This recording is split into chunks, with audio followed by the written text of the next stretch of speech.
The global nature of travel and tourism makes diversity and inclusion initiatives very critical.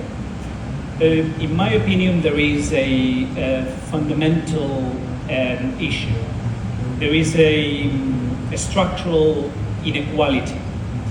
And the tourism sector, like many sectors, limits the opportunities for underrepresented groups to opportunities. Right. And these barriers range from educational gaps to professional networks, and especially and particularly for these underrepresented groups like women, ethnic minorities, migrants, also people with disabilities or LGBTQ+ people. At the end of the day, any marginalized groups.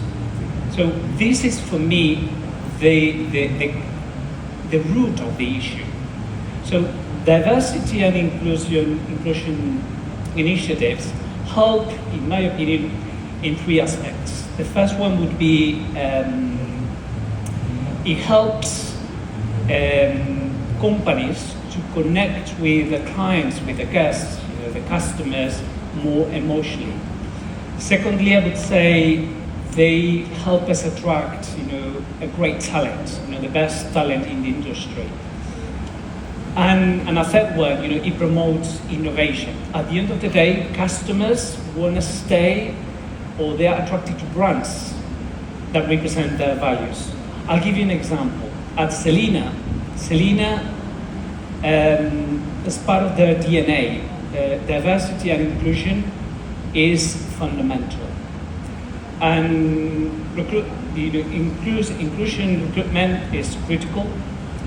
They develop training initiatives based on diversity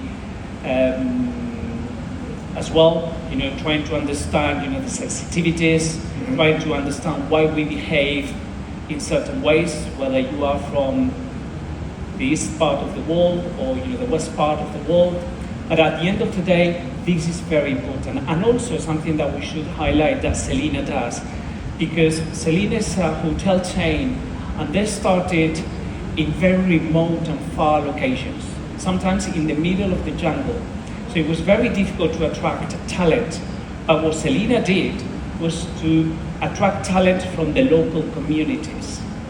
And not only that, because they integrated, the local communities towards the Selina experience. And I'm talking about their traditions, their music, the cooking experience, etc. And I think all that combined, helped, into this diversity and inclusion.